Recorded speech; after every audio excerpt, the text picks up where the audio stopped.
이제 그런 발언을 만나게 될 겁니다. 보고 있으면은 거리 같은 데 모여가지고 막 춤추고 놀고 있어요.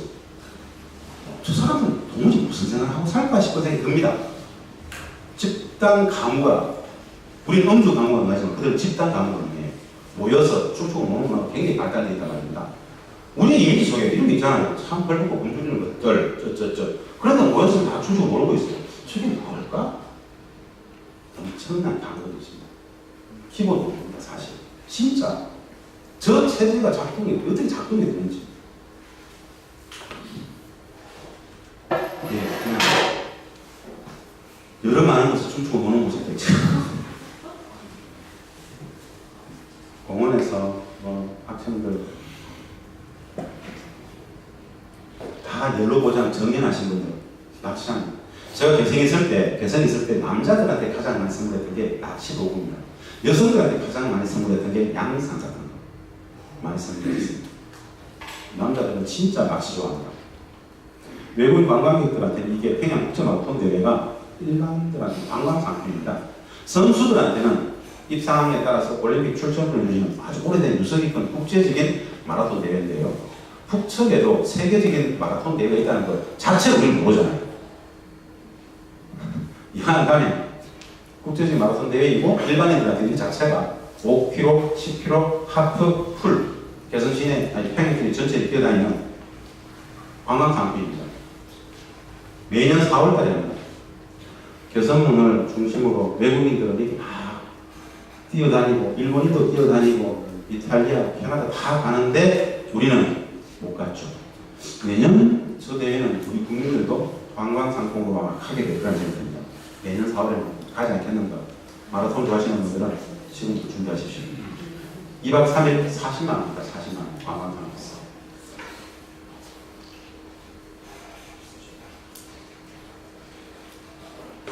얼밀대 앞에서 스마트폰으로 사진 찍고 있는 모습입니다. 가족들끼리 사진 찍는 게 뭐 특별한 게 있겠습니까? 얼밀대 앞에서.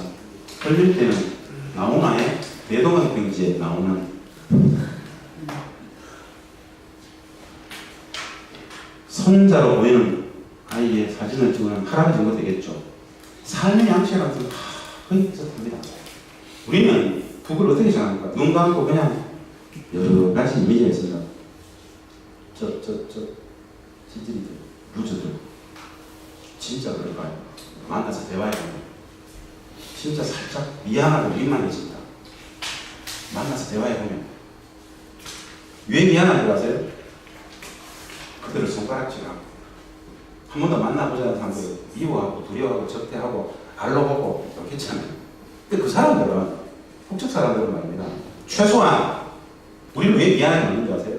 그들은 최소한 남쪽 사람들에 대해서 적이라고는 거의 배우지 않았습니다. 그냥 집으시는 동포로 배웠어요. 너무 해맑게 말지해요. 늘 그렇게 배웠으니까. 우리는 조금 쭈삣쭈삣거려요. 그래서 미안하고 민망해집니다. 이건 겪어봐야 됩니다. 만나서 대화하면 그렇게 맹랑할 수가 없어요.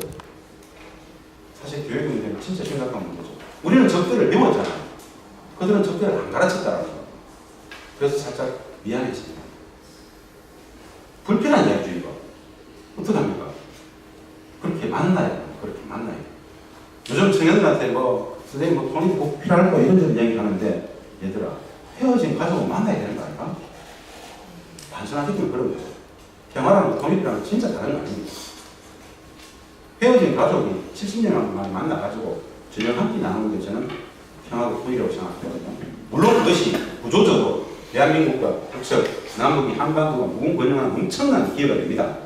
마음적으로는 그렇게 해야 됩니다. 그런 경제적 가치를 떠나서 우리의 의지와는 무관하게 분단되어졌잖아요. 그렇게 분단되어짐을 당했던 우리가 만나서 갑자기 헤어졌던 가족들이, 잘렸던 가족들이 만나서 저녁 한 끼, 식사 한 끼 나누는 게 온전한 정상성을 회복하는 겁니다. 과목같이 적대와 폭력, 정오의 단원들을 온 국민들한테 1년 365일 수십 년간 계속 심어줬는데 그런 적대 말고 화해, 사랑, 나눔, 매력, 반영, 포용, 더불어 사는 삶, 적대가 아닌 함께 더불어 사는 삶. 당연한 거죠. 행복의 근본 가치죠. 내가 있어서 상대방이 내가 있고 같이 존재하는 것이잖아요. 근데 분단체제는 끊임없이 손가락질하게 하고 적대하게 하고 욕하게 하고 비난하게 하죠. 그건 내 마음 속에서 내 가슴 속에서 적대를 키우는 겁니다. 내가 내 스스로가 불행해지는 거예요. 적대보다는 화해 있는 것, 사랑은, 관용은, 나눔은, 포용은 그것이 품격 높은 온전한 행복한 공동체 사회입니다. 그래서 적대 분단체제는 국민 모두가 누구도 누구를 믿지 못하는 극단적 불신사회의 자양분입니다. 왜? 국가주의적 관점에서 적대를 가르치잖아요.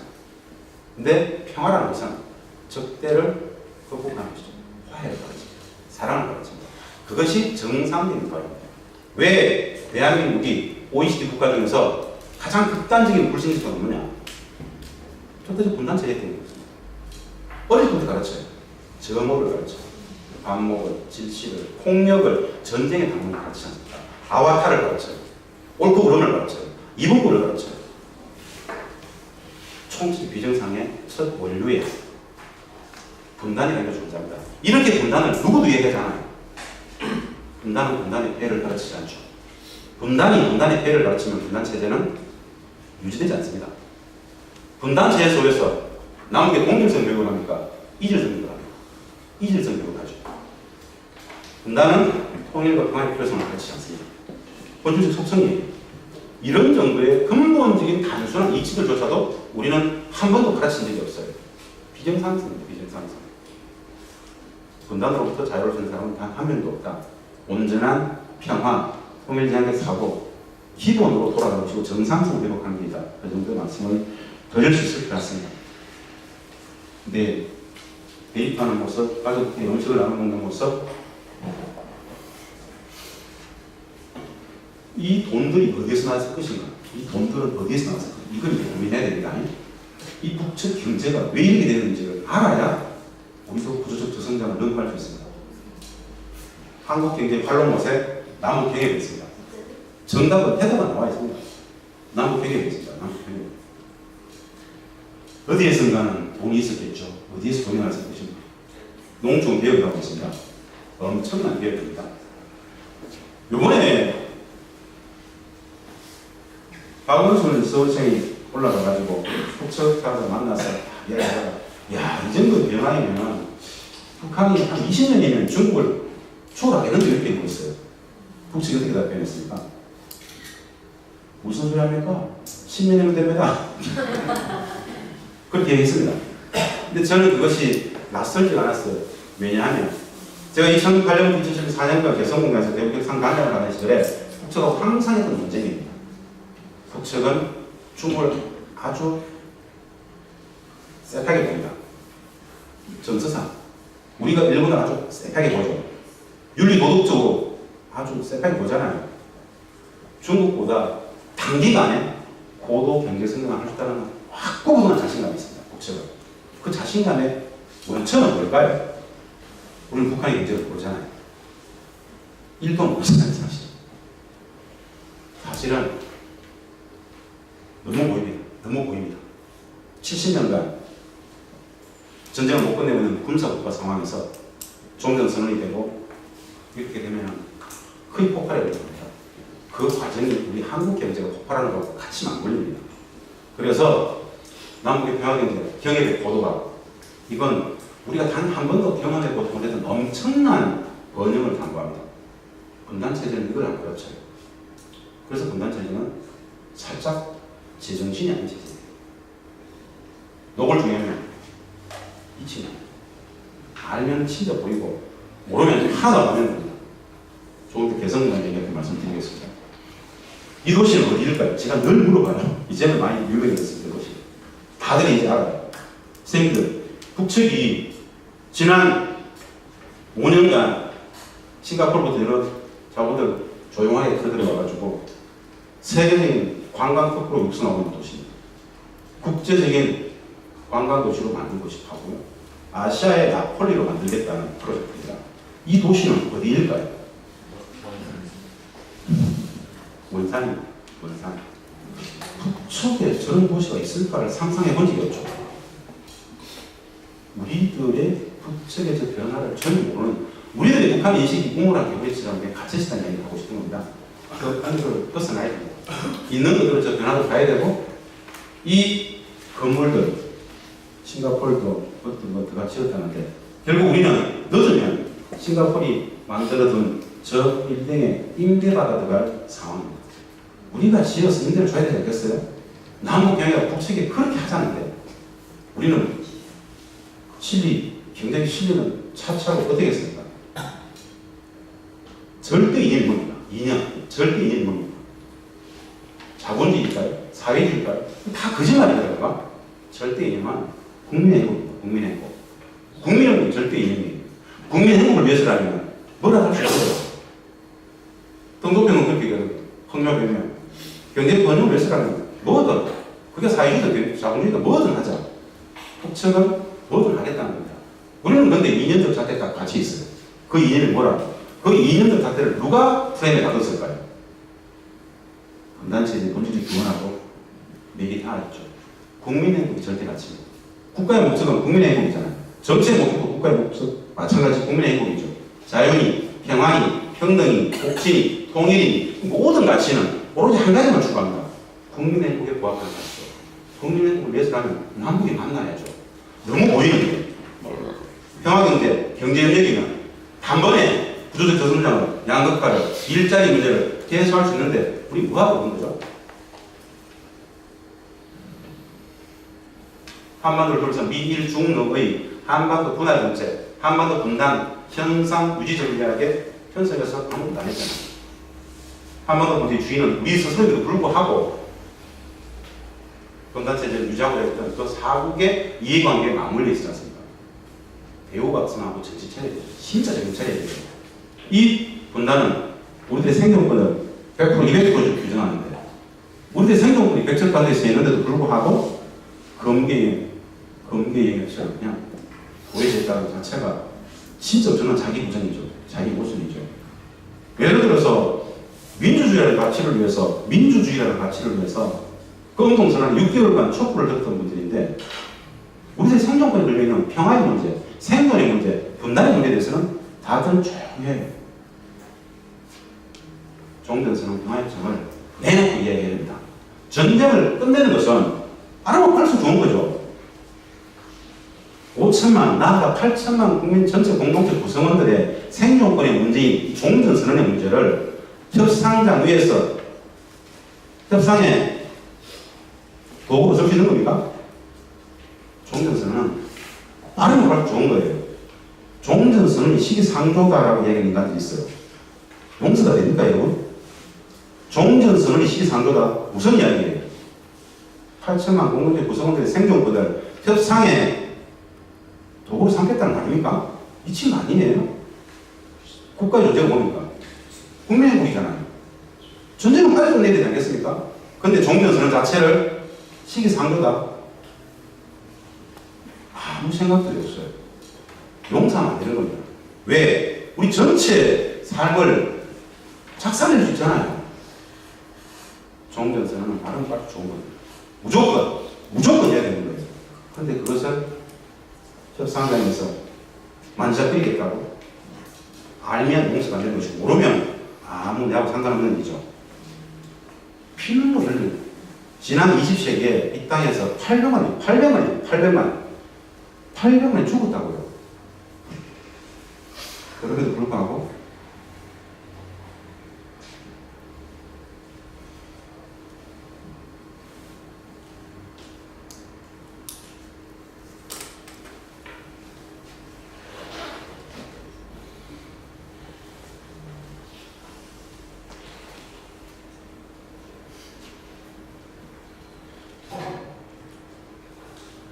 위의 문제입니다. 위의 문제.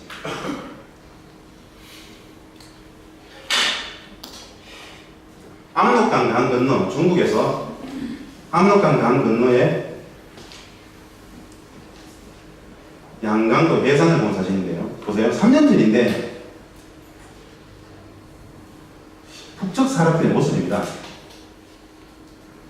3년 전 이맘때인데 그냥 사람들이 존재하죠. 생활이 존재합니다. 그냥 함부로 우리가 손가락질하고 폄훼해서는 안 돼요. 그냥 우리 그냥 진짜 못 살지만 존재해요.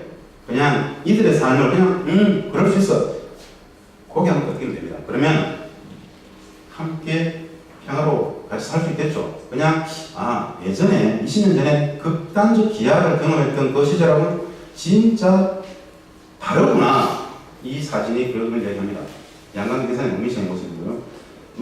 저희들 이번에 추석을 지냈는데 강 건너 압록강 강 건너에서 중국에서 바라봤던 4년 전 추석 명절날 성묘일입니다. 한국 무산인데요. 참고로 북측에서는 집에서 차례를 잘 안 지내고 산에 가서 차례를 지내고 거기서 음식을 나눠 먹고 번복하고 헤어집니다. 추석 하루입니다. 넘어가겠습니다. 지금부터 제가 이제 북측의 변화만 봤습니다. 북측의 변화. 지난 10년간 얼마나 많은 변화가 있었는지를 압축적으로 보여드렸는데 본질을 좀 말씀드리고 싶었던 건데요. 개성공단을 제가 말씀드렸던 것처럼 우리가 상식적으로 알고 있었던 북측이라는 이미지가 어떻게 진실과 다를 수 있는지에 대해서 개성공단의 사례를 가지고 말씀을 드려보겠습니다. 개성공단은 전제적 관점 말씀드릴게요. 전제적 관점에서 어떤 거냐면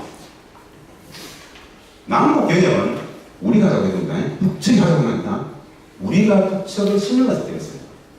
왜? 평화를 제도화시키기 위해서 경제능력의 관점을 선택했던 겁니다. 왜 이걸 하자 했냐면요.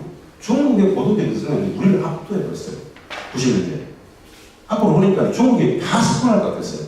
중국의 비교 우위를 계속 유지하기 위해서는 평화도 제도화하고 경제력도 하게 되면 개성공단은 한국 개혁을 하게 되면 중국보다 훨씬 비교 우위를 유지할 수 있겠다고 생각했습니다. 그래서 결심을 하게 됩니다. 우리가 북측을 선택했을까? 최초에 우리가 북측한테 남북 개혁을 하려고 했을 때 북측은 어떤 반응을 했냐면요. 진짜 의아하게 반응했습니다. 우리가 남북 개혁을 합시다. 평화를 제도화시키기 위해서 북과 남측의 자본과 기술이 북측의 토지와 노동이 만나면 경제를 하면 돈도 벌고 평화도 제도화할 수 있을 것 같아요. 이렇게 얘기했을 때 북측은 굉장히 시니컬하게 했습니다. 무슨 말도 안 되는 소리를 합니다. 아직도 전쟁이 안 끝났는데 종전선언도 못하고 평화적으로 제기를 못했는데 전쟁 상황에 무슨 남북 개혁을 하냐. 남북 개혁이 되려면 종전선언도 하고 평화적인 체결을 하고 정상적으로 가자 이렇게 얘기했었어요. 북측은 정치 군사적으로 정상적인 관계를 맺는 종전선언 평화협정이 우선이고 그 이후에 경제를 하자 이렇게 얘기했었고 그건 좀 난감했죠. 북측이 이렇게 얘기했을 때. 이렇게 얘기했어요. 알다시피 휴전협정의 주된 당사자가 북한, 미국한인데 우리가 당사자가 아니지 않느냐. 남북이 실내 구축을 하다 보면 종전선언 평화협정도 할 수 있지 않겠느냐. 단계적으로 경협을 먼저 하고 미국 문제, 종전선언 평화협정 문제는 이후에 조건이 되면 하자 이렇게 했어요. 이 북측은 정치 군사적인 겁나 문제가 안 풀렸는데 이게 말이 되냐? 그렇게 아웅다웅한 과정에 북측이 전격적으로 남북경협에 나오게 된 게 2000년 6.15 공동선언 사건을 가능했습니다. 6.15 공동선언은 남과 북이 통일 방안을 합의했던 엄청난 사건이죠. 그래서 통일 방안까지 합의한 마당에 뭐 경협할 수 있겠다 해서 전격적으로 합의한 게 2000년 8월에 개성공단 합의입니다. 일당의 100만 평의 모습인데요. 이거 남북이 합의했던 개성공단의 규모는 2천만 평입니다. 결론적으로 말씀드리면 남과 북이 합의했던 전체 규모의 2% 하다가 말았어요. 2%. 50분의 1 정도 하다가 2016년 6월 10일 날 2년 7개월 전에 닫은 겁니다. 우리는 초기에 하다가 닫은 거예요. 전체 그림도 다 완성을 못했단 말입니다. 일당의 100만 평의 모습입니다. 이게 20배인 2천만 평이었다. 이게 무슨 산이냐면요. 가막산. 이 사진에 보면은 가막산이고요. 사천강 올라가고 이게 개정동 말이고 대성동 말. 이게 아파트가 우리 문산에 파주 문산의 아파트입니다. 서울에서 60km밖에 안 됩니다. 진짜 가깝습니다. 이 종합제휴센터가 있죠. 앞에 남북 공동연락사무소가 들어가 있는 남북 경협사무소입니다. 이 종합제휴센터가 이제 우리 관료에 근무했던 15층짜리 건물인데요. 이 옥상에는 올라가면은 개성시내도 보이고 날이 맑은 날 남측에 우리 서울 비산 삼각산 북한산이 보입니다. 진짜 가깝습니다. 날이 맑은 날 북한산 올라가면 개성시 뒤쪽에 있는 송악산 줄기를 우리가 이렇게 손으로 딱 찍어줬습니다. 그만큼 가깝습니다. 멀지 않다는 말씀 드리는 겁니다. 멀지 않다. 예, 뭐 이건 개막식 때 모습이고 쭉쭉 넘어가겠습니다. 자, 지금부터 제가 그 말씀을 드리고 싶은 건데요. 제가 그 말씀을 드렸죠. 개성공단을 이야기하면서 우리들이 보편적으로 생각했던 그 상식이라는 것이 진실하고 어떻게 다를 수 있는지에 대한 논거를 이야기해 주도록 했죠. 뭐냐면 한 가지 제가 여쭤볼게요. 우리가 기본에 다 들었던 이야기입니다만 우리는 개성공단을 왜 했냐면 평화를 제도화시키기 위해서 경제적인 방식을 채택했습니다. 그래서 평화를 위한 경제라고 합니다. 평화를 위한 경제예요. 우리는 개성공단 그러면 공단이기 때문에 돈만 생각합니다. 사실 적절치 않은 겁니다. 개성공단은 최초의 평화를 위해서 했던 겁니다. 평화를 위해서. 남측의 자본과 기술이 북측의 토지와 노동력이 만나면 경제도 번영을 시키고 평화도 제도할 수 있다. 이런 논리인데요. 자, 지금 제가 질문 한번 드려볼게요. 우리는 명확했어요. 평화를 위한 경제이기 때문에 평화 프로젝트, 경제 프로젝트 두 마리 토끼를 잡겠다. 북측은 개성공단을 왜 했을까요? 우리가 하자 했을 때 무슨 뭐 종전선언 평화증도 없이 되겠냐고 근본 문제 해결하자고 그랬던 것들이 2000년 6.15 공동선언에 기반해서 2000년 8월에 전격 합의에서 나왔습니다. 북측은 개성공단을 왜 했을까요? 우리 사회의 보편적인 담론, 우리 사회의 보편적인 여론으로서 존재하는 개성공단에 대한 이미지로서 말씀드리면 북측은 개성공단을 돈줄과 달러박스로 했죠. 외화비, 경제적 관점에서 했다고 얘기하죠. 그럼 한 번씩은 다 들으셨을 거예요. 사실일까요? 거짓일까요? 완벽한 거짓말입니다. 북측은 돈 때문에 하지 않았습니다. 최소한. 왜 했을까요? 간단치 않죠, 이거. 진짜 간단치 않죠. 완벽하게 거짓말입니다. 북측은 돈 때문에 하지 않았습니다. 완벽한 거짓말이다. 무슨 논거로 그렇게 말씀드릴까요? 그 세 가지 논거를 제가 말씀드리겠습니다. 이 이야기를 들을 수 있는 것은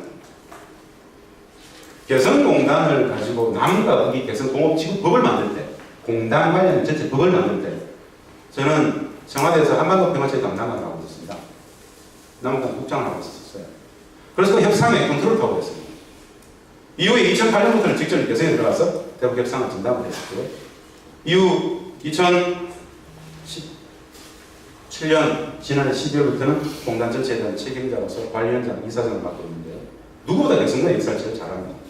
초기에 만들 때 청와대에서 협상을 했기 때문에 북측이 개성공단을 외화벌이 돈줄과 달러박스 아니라는 세 가지 논거를 제가 말씀드릴게요. 어떤 거냐? 남측의 자본과 기술이 북측의 토지와 노동력이 만나면 돈도 벌고 평화도 제도하자. 당연한 이야기인데 북측은 돈 때문에 한 게 아니다. 세 가지 논거가 첫 번째가 뭐냐? 땅값의 문제예요. 땅값의 문제. 이 1땅에 100만 평, 전체 2천만 평 중에 20분의 1밖에 안 되죠. 이 1땅에 100만 평을 기반시설을 당시에 토지공사가 기반시설 갖고 분양을 했었습니다. 공장 부지는 평당 14만 9천 원 분양했고요. 상업 농기는 평당 45만 원이고요. 분양 다 끝나고 나서 북측에게 물었어요. 땅값을 주겠다. 우리 100% 분양 끝났고 경쟁이 2.8대1이었습니다. 당시에만 하더라도 개성에 땅 분양 받으면 로또라고 했습니다. 실제로 로또 맞았고 분양 다 끝나고 나서 북측에 물었어요. 우리 분양 다 끝났는데 땅값을 얼마를 줄까? 첫 번째, 그들이 개성공단 땅값을 얼마를 요구했을 것 같습니다. 알 수가 없죠. 북측이 이렇게 하겠습니다. 결론적으로 말씀드리면 김정일 국방위원장의 특별 지시로 위에 의해 말씀드리겠습니다. 우리는 이 개성공업지구를 6.15 공동선언의 정신에 입각하여 북과 남의 평화의 제도화를 위해서 특혜적 조치로서 그냥 내어놓은 것입니다. 그냥 쓰시면 됩니다. 이렇게 얘기했었어요. 땅값을 안 받겠다 그랬어요. 보편적인 우리 가치 속에서 상식은 아닌데 쟤들이 돈줄과 달러박스인데 땅값을 안 받으려고 그러지. 우리가 최초의 남과 북의 최초의 교육이기 때문에 그렇게 얘기합니다. 상징적 수준에서 남아라도 일정 부분 받아야 되지 않겠느냐. 달러를 기축통화로 만들고 있었는데요. 우리가 주장해서 국제공단화가 되려면 달러가 기축통화가 돼야 된다. 하여튼 여하간에 그런 스러운 생각이 있었어요. 상징적 수준에서 남아라도 받아야 되지 않겠느냐. 북측이 나중에 이렇게 얘기합니다. 귀척의 상징적 수준에서 받으라는 이야기. 땅값은 받지 않겠다. 그런데 귀척이 그렇게 받으라고 한다면 상징적 수준에서 땅값이 아닌 다른 명목으로 바뀌었다. 지작물 철거의 명목이 붙었습니다. 여기 1단계 100만 편, 2천만 편 전체 안에는 북측의 서울전선의 주력 군부대였던 6사단, 64기갑사단, 62포병여단 6만의 군부대가 주둔했었습니다. 6만의 군부대 군사의 기지를 6만의 군부대를 송악산 뒤쪽 북측으로 12에서 15km 정도를 물리고 그 군사의 기지를 평화의 공단으로 바꾼 게 개성공단인데요.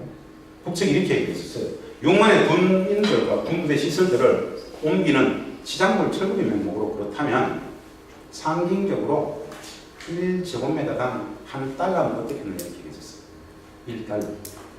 1제곱미터당 1달러. 우리가 받으라니까. 받으라니까 땅값은 받지 않겠다. 지작물 철거의 명목으로 1제곱미터당 달러의 가장 기초단위인 한 달러로 통치자 이야기했습니다. 그렇게 역사적 기록으로 남기고 1달러 지급토록 치웠어요. 왜 그들은 땅값을 제대로 하지 않았을까? 우리가 북을 알까요?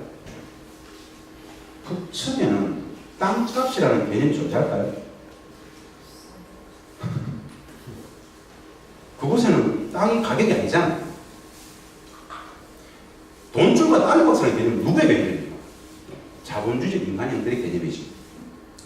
우리는 모든 것이 자본주의니까 다 돈 중심에 사고합니다. 당연하잖아요. 상식이잖아요. 이 상식이 북측에서는 뭘 상식일 수 있죠?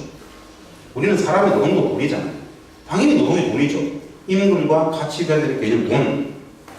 북측에는 사람의 노동을 돈으로 환산할까요? 아니죠.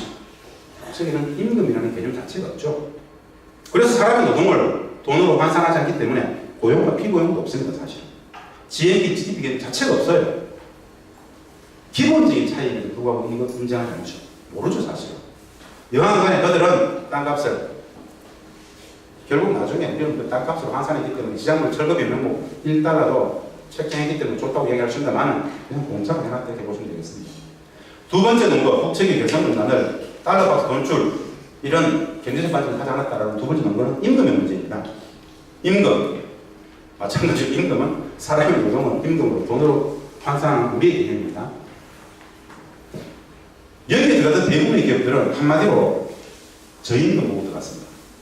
우리 국내에 있어서는 20년, 30년부터 업종 경쟁이 떨어졌던 한계 업종에 영세한 한계 기업들이 들어갔었습니다. 아주 노동집약적인, 기술 경영력, 마케팅 경영이 필요 없는 동대문 시장에서 하청업체, OEM, 주문자 상표 제작 방식 아주 하청업체, 영세한 기업들이 대부분 들어갑니다. 적지 않은 기업들이 중국에 나갔다가 중국의 고도 경제 성장 속에서 임금이 올라가니까 유턴에 있던 기업들도 적지 않습니다. 이 기업들은 오로지 한 가지 관심점을 갖죠. 북측 노동자들에게 얼마나 임금을 낮춰줄 수 있습니다. 이것이 유일한 관심이었습니다. 2004년 3월에 북측과 협상을 합니다. 남북경협의 최초의 사례이기 때문에 북측 노동자들에게 한 달에 얼마를 줘야 되는지 임금을 책정할 수 없었어요. 그래서 동남아, 베트남 같은데 국정원하고 산자부, 통일부 팀 만들어가지고 출장을 보내가지고 임금 조사협을 했었습니다. 조사된 임금 수준을 가지고 우리 입주기업 사장님들 모아놓고 공청회를 했었어요. 사장님들께서 합의해주는 대로 북측하고 협상을 하겠습니다. 최소한 중국보다는 비교 우위를 가지려면 한 달에 월 몇 불이면 될까요? 몇 달러를 줄 수 있으면 중국보다 나을 것 같습니까? 합의해달라고 했었어요. 2004년 3월인데요. 당시에 우리 사장님들이 어떻게 합의를 했냐면 한 달에 월 달러 기준으로 200에서 250달러 정도면 최소한 중국보다는 나을 것 같다라고 결론을 줬었어요. 그래서 당연히 우리는 그 지침에 따라서 북측하고 협상을 했고 200달러를 제한해서 250달러 안쪽으로만 타결될 수 있으면 성공했다고 봤습니다. 협상장에서 우리는 200달러를 제한했어요. 한 달에 월 200달러 20만 원 정도 되죠? 20만 들리면 우리가 한 달 북측 노동자들의 임금은 2004년 3월에 200달러를 제한했을 때 북측은 얼마를 달라고 했을까요? 대부분 모르시고 들어본 분도 있을 것이고 워낙에 많이 퍼졌죠. 북측이 이렇게 얘기했습니다. 김정일 국방위원장이 특별 지시라고 해서 위임에 의하여 똑같이 읽었었어요. 우리는 이 개성공업지구를 6.15 공동선언의 정신에 입각해서 북반하면 평화의 제도화를 위해서 특혜적 조치로서 이용하고 싶다. 같이 이야기합니다. 한 달에 월 50불이면 되겠습니다. 라고 얘기를 하죠. 200불을 제안했는데 그들은 50불을 제안했어요. 임금 협상은 자본주의 사는 거죠.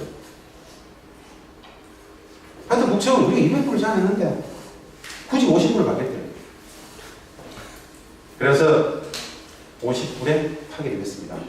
그래서 북청 노동자들의 한 달 임금은 50불 기본 임금에 연장야가 특권을 다해서 2004년 한 해 실질 월 평균 임금은 한화로 63,000원이었습니다. 63,000원도 소득이라고 이야기하는 사람도 있습니다.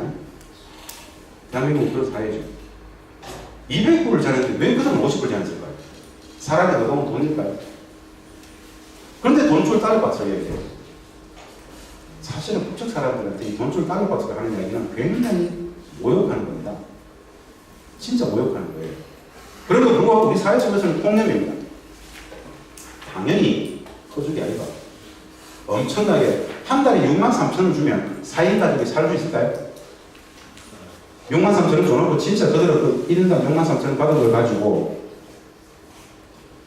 대량 살상국이 핵과 미사일 자금으로 편취했을까요?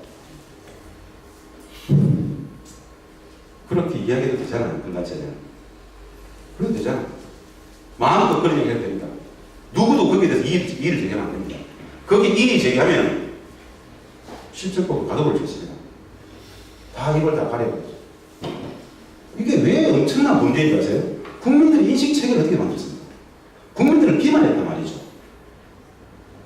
그냥 정신세계 자체를 완벽히 유린시켜버렸어요. 이것 자체가 국가 공무 권력으로서 국민들을 속인다는 자체는 국민들을 국가의 목적, 정치의 목적이 아닌 지배의 대상으로 볼 때 가능한 논리예요. 거짓말을 한다는 거예요. 국가가 거짓말을 한다는 거예요. 굉장히 불편한 얘기죠. 참을 수가 없어요. 개인한테 대한 거짓은 그럴 수 있어요. 근데 5천만 전체를 대상으로 남북관계를 가지고 개성난을 가지고 속였어요. 왜 그랬을까요? 그들은 무슨 생각을 할까요? 분단체제를 어떻게든 진짜 불편한 지지를 봅니다. 이명박은 대통령이 되자마자 공단을 닫으려고 했어요. 국민들은 아무도 몰라요. 몰라도 되잖아.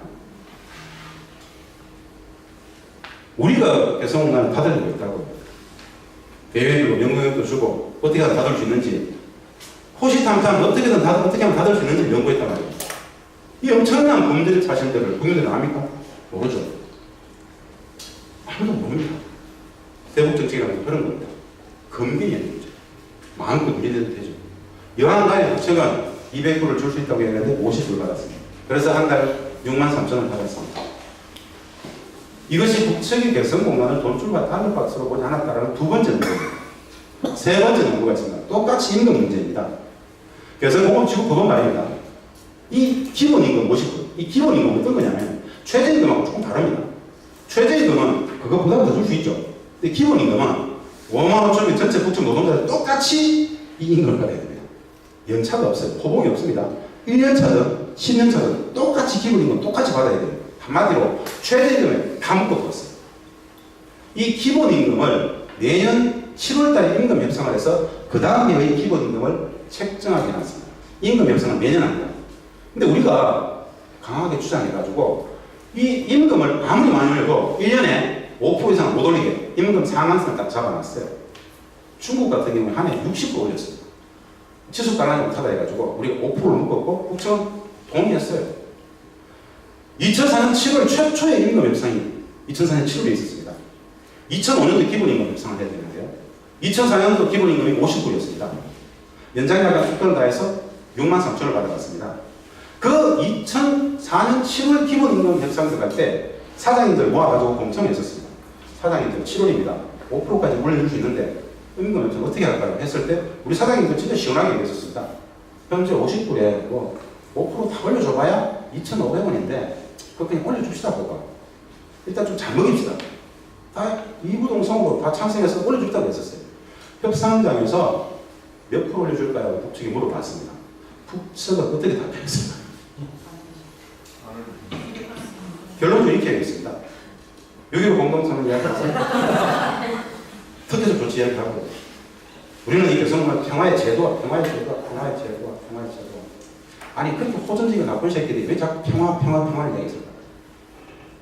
여하간에 공식적 협상의 자리에서 평화의 제도를 해서 특혜적 조치를 쭉 얘기하면서 아직 남측의 기업들이 들어온 지 채 1년이 되지 않았기 때문에 원래는 임금을 동결합시다. 이렇게 얘기했었어요. 원래는 임금을 동결합시다. 한해는 모르죠. 근데 진짜 놀라운 것은 북측은 말입니다. 2004년, 5년, 6년 초기 3년을 그들이 스스로 임금을 동결합니다. 북측은 개성공단을 왜 했겠습니까? 진짜 왜 했을까? 땅값, 기본임금 50%, 3년간 임금 동결. 우리가 북측을 진짜 알까요? 안다고 할 수 있을까요? 1도 모르죠. 사실은 기본도 모릅니다.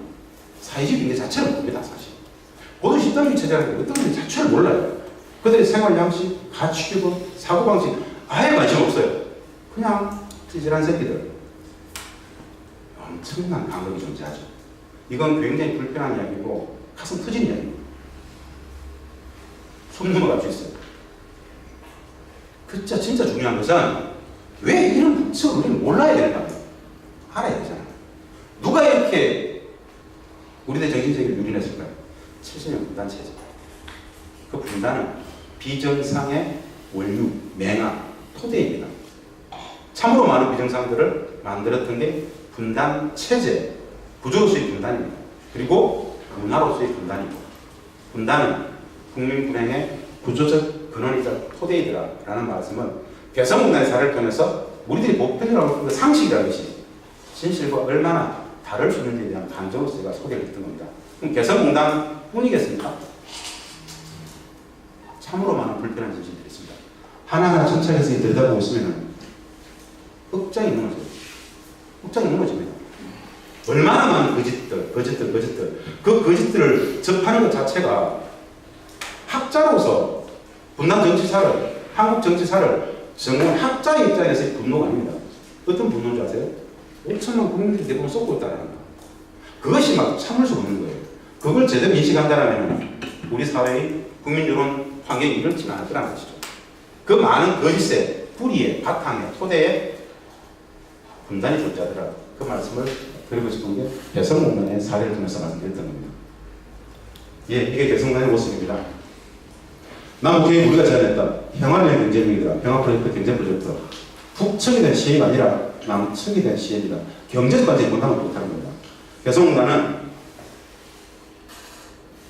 뭐 이런 남대문, 박영폭포, 이 사람들의 모습입니다.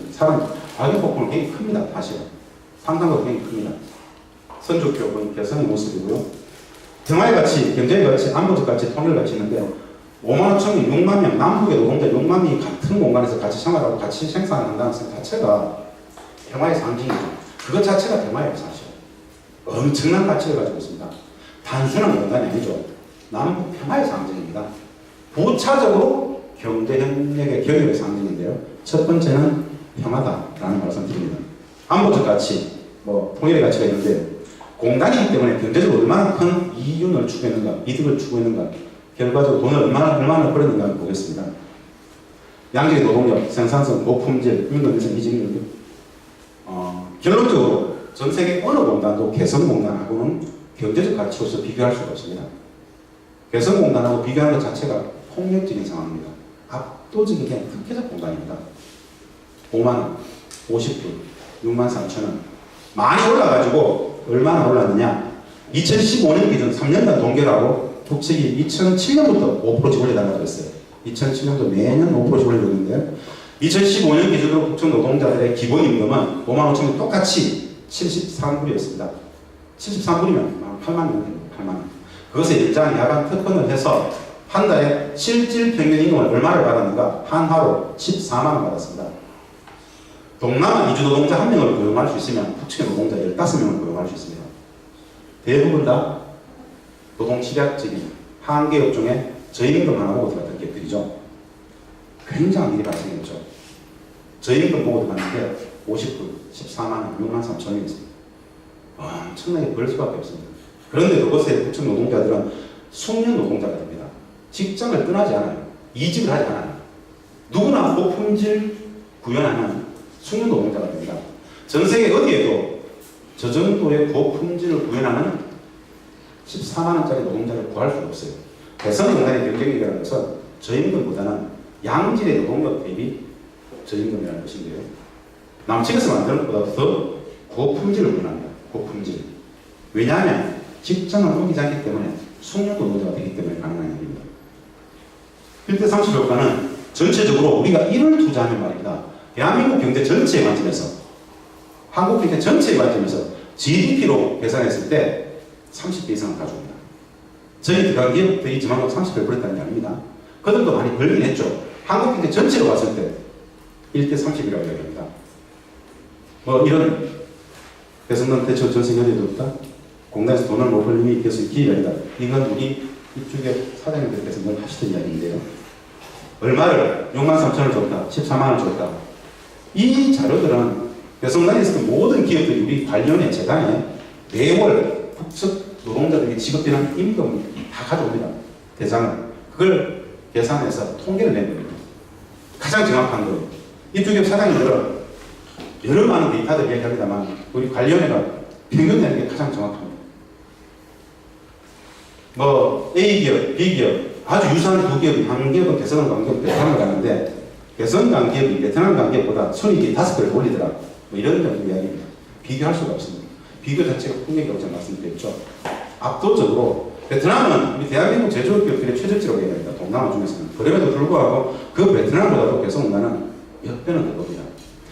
2016년 2월 달에 닫고 나서 대체 공장 찾아가지고 개성공단 기업들 중에 약 30개 기업이 동남아로 나갔습니다. 가장 많이 나간 게 20개 기업이 베트남 갔어요. 그 기업들 전화 옵니다. 언제 열 거냐. 영화 해보니까 공단이 압도적 경쟁력을 진짜 알고 갔어요. 개성공단보다 못하는 알고 왔습니다. 그런데 가보니까 동남아에서는 최저치라고 베트남 얘기합니다만 개성에서 해본 사람들은 진짜 힘듭니다. 베트남 상대적으로. 그래서 공단이 열리기만 바랍니다. 무조건 들어가겠다는 이야기죠. 고용 창출도 마찬가지고요.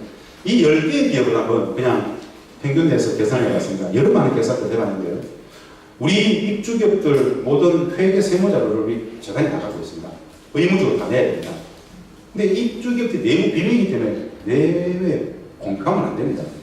그냥 통계만 냅니다. 통계만.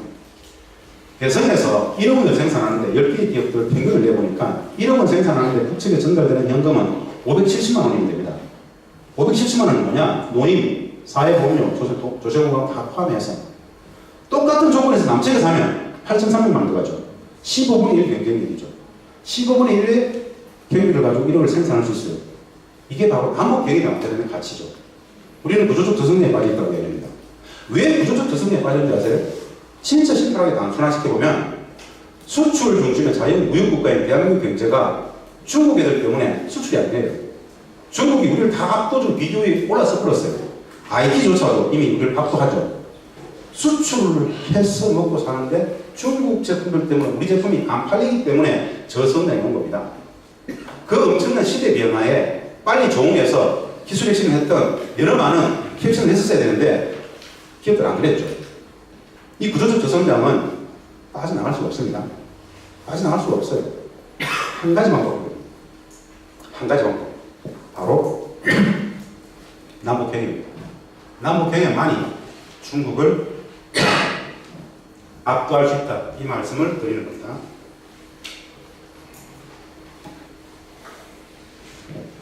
제가 평화다 안보다 통일이다 이 거대담도 말고 공단이기 때문에 경제적 가치를 한번 압축적으로 말씀드려본 겁니다. 자, 14년간 개성만 했기 때문에 해갔기 때문에 이야기하는 거예요. 얼마나 많이 벌었는가. 개성 입주기업과 국내 인가공기업의 매출액 비율입니다. 2007년도에 6,900만 원 팔던 회사가 2014년도에 18억 8조. 이렇게 될 수가 없습니다. 압도적인 경쟁력을 가집니다. 돈은 얼마나 벌었냐. 자산 비교. 2007년도에 3억 9천만 원짜리 회사가 2014년도에 22억 7천만 원 회사가 됐죠. 개성에 들어간 기업들은 말입니다. 한 5년 정도 되면 남측에 한 5천대, 6천대 빌딩을 다 지었습니다. 한 달에 얼마라고요? 6만 3천 원. 왜 이 경제적 가치를 우리는 몰랐을까요? 이명박 박근혜 정부 9년은 개성간의 이 경제적 가치를 말 못하겠어요. 어마어마한 이야기 아닙니까? 경제가 어렵다고 이야기해요. 진짜 웃기죠? 남북 경협하면 돼요. 너무 심플해요. 어떤 이야기도 필요 없어요. 국가 경제가, 국민 경제가 일자리가 늘어나면 한다는데 왜 분단이 그렇게 중요한 겁니까? 우리는 늘 이렇게 싸워야 돼요. 누가 이 속을 만들었습니까? 누가? 분단의 본질, 분단의 기본, 분단의 속성. 외세가 나갔잖아요, 외세가. 2차 세계대전에 전범국가였던 독일. 전범국가였기 때문에 독일을 동독과 서독으로 나눴죠. 똑같은 위치 들어가면 일제를 일본 반도를 갈랐어야 되잖아요. 이 땅이 나뉘어 당했어요. 누가 갈랐죠? 외세. 그게 그렇게 어려운 이야기입니까? 그들이 갈랐잖아요. 우리 갈라짐을 당했잖아요. 아직도 남북이 분단입니까? 남북의 분단은 누굴 내가 분단입니까? 이게 그렇게 어려운 이야기일까요? 외세라고 얘기해야죠. 누가 외세라고 얘기했습니까? 김구, 김규식, 안재홍, 몽양, 30년 식민지배에 저항했던 그 많은 분들이 외세에 의해서 갈라지는 분단에 저항하면서 왜 우리를 다루느냐? 일본을 갈라라, 일본을 갈라라. 그래 저항하다 대부분 다 죽임을 당했지 않습니까? 그런데 분단체제는 이 교육을 하지 않아요. 모든 분단의 책임을 누구에게 되는 겁니까? 나쁜 새끼들 저것들. 우물한 개구리죠. 완전히 우물한 개구리죠. 이 분단의 본질을 모르면 평화도 통일도 안 됩니다. 분단을 넘어가기 전에 쟤들 다 죽여버려야 됩니까? 진짜 정신 차려야 됩니다. 진짜 정신 차려야 돼요. 누구의 문제입니까? 우리 8천만 공동체 구성의 생존권의 문제이기 때문에 분단의 본질, 분단의 이유, 분단의 속성은 1940년도 분단의 본질, 외세가 갈랐다. 그들의 국익을 위해서 일본 반도가 아닌 이 땅을 갈랐던 그 국제정책 패권에 의해서 한마디로 그 외세, 그 외세의 문제는 2018년 현재에도 엄존하는 현실이잖아요. 이렇게 이야기하면 안 됩니까? 눈치 보여요? 아니요. 두렵습니까? 아니요. 진짜 정신 차려야 됩니다. 우리의 문단이에요. 우리의 문단이죠. 누굴 내면 외세. 너무 잔인해. 이 모든 눈에 너무 보이는데 남북 경협하자? 안 돼. 퍼주기라.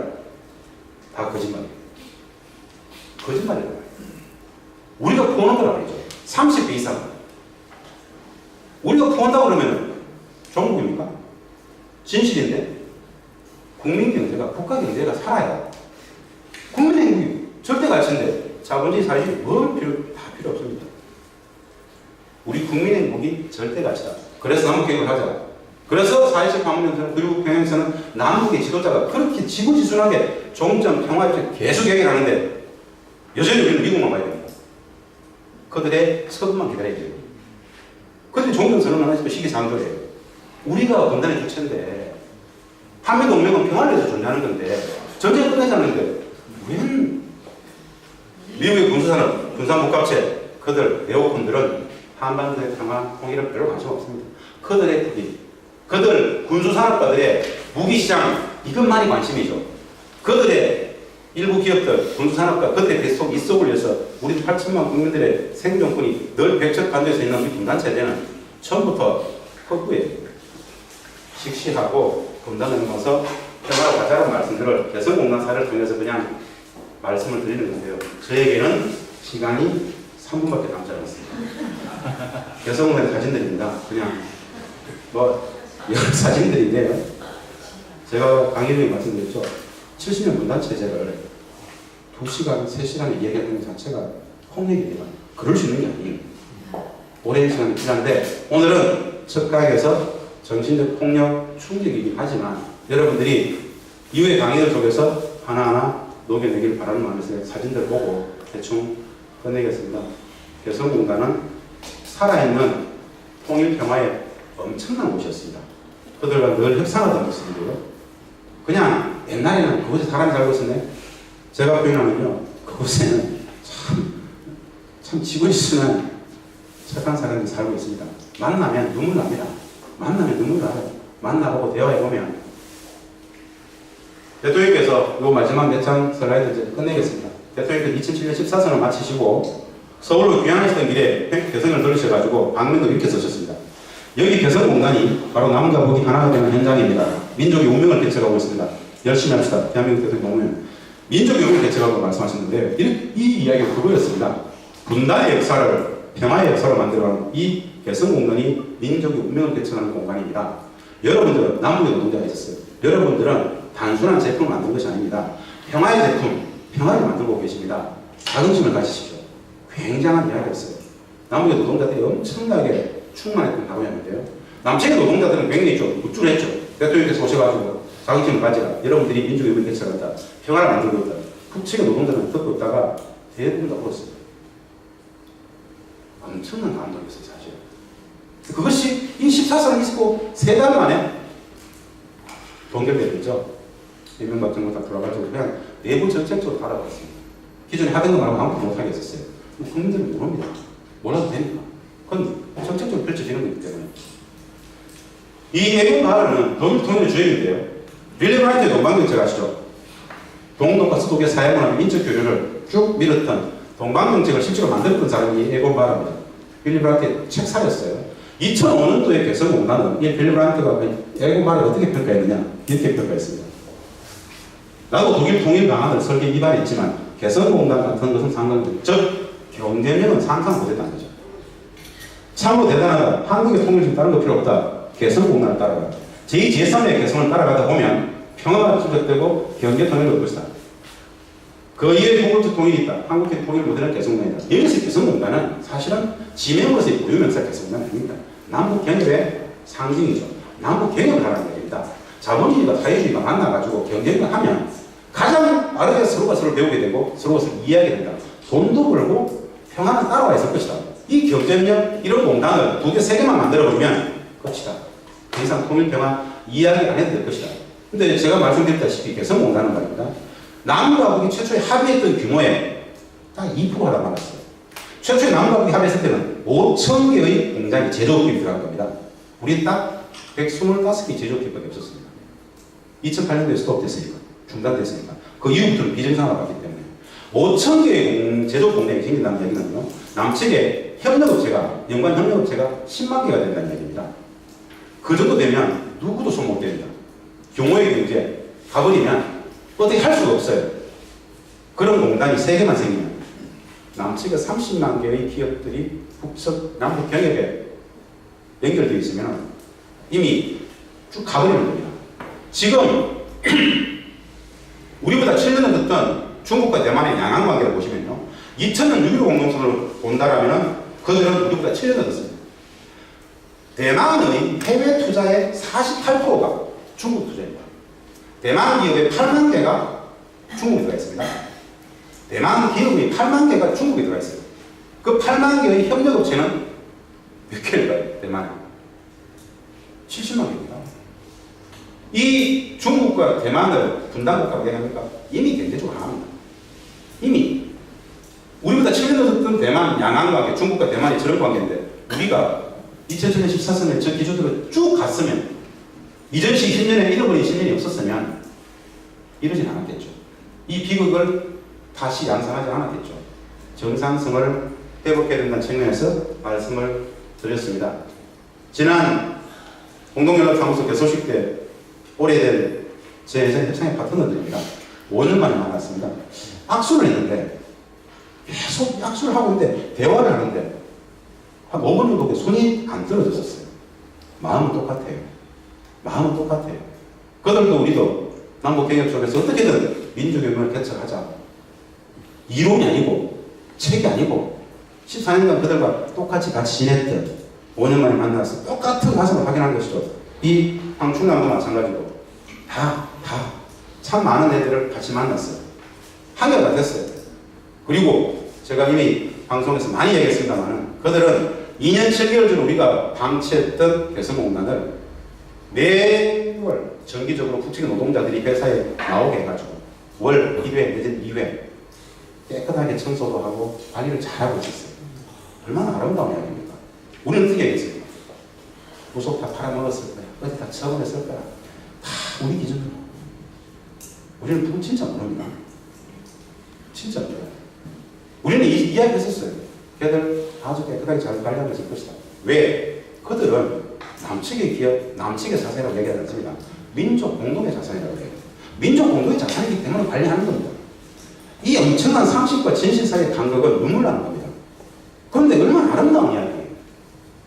하루 빨리 만나야 되겠죠. 그 정도의 말씀을 드리면서 북한학자가 마지막 이 일기를 읽으면서 제가 끝내겠는데요. 향후에 선생님들은 여러 많은 강의를 들으시게 될 겁니다만 북한학자의 입장에서 매일매일 대선에서 협상하던 어느 하루 협상장에서 북측하고 내가 했던 협상의 결과가 다음날 남측 언론에서 마음껏 외국 뒤집어져서 보도가 되고 아무것도 할 수 없었던 그 신경을 한번 전했던 하루의 일기인데요. 읽고 강의를 마치겠습니다. 주제는 만나보고 대화해보라 합니다. 만나보고 대화해보라. 눈과 눈이 마주쳐 껴지고 가슴과 가슴이 만나 서로 이해하게 될 때 그들의 진심이 어렵지 않고 온전히 느껴질 때 지난 세월이 서로 눈물을 만나더라. 그간의 오해가 질시 왜곡과 비난, 적대와 폄훼가 민망하고 뜨거워 얼굴을 들 수가 없더라. 여전히 그 모두를 부정하는 엄혹한 분단 체제의 일상적 왜곡과 오도 그 무지몽매한 적대가 두렵고 서러워 어찌할 바를 모르겠더라. 그 모든 것이 미안하고 민망해서 수많은 밤들을 지새우게 되더라. 지금도 분단은 천만건 무게로 우리의 눈과 가슴, 마음과 머리를 짓누르고 있다. 평화가 분단에 압도당하고 있다. 진실이 거짓이 압도당하고 있다. 거짓을 낭비하는 분단. 분단이 가진 총체적 북한 문제가 문제다. 아는 만큼 보인다. 보이는 만큼 느끼고 느끼는 만큼 사랑할 수 있다. 결국 알아야 한다. 북을 알아야 한다. 북을 알면 평화다. 이미 통일이다. 눈물 나는 평화 통일이다. 진리가 우리를 자유하리라. 진리가 우리를 평화를 행복하리라. 북을 알면 평화인데 분단체제는 북을 모르게 하죠. 그것을 쉽게 용인하지 않습니다. 분단체제는. 이제 남북을 만나게 될 겁니다. 우리는 내년 이맘때쯤 평양을 가고 금강산을 가고 내년 5월부터는 백두산을 가고 있겠죠. 그렇게 만나게 될 북측 사람들은 우리들이 지난 70년간 내가 갖고 있는 인식 속에서의 그 찌질한 루즈로서의 북측 사람들은 아닙니다. 열린 마음으로서 만날 수 있는 시간들이 당장 다가온다. 그 시간들을 많이들 준비했으면 좋겠습니다. 감사합니다. 고맙습니다.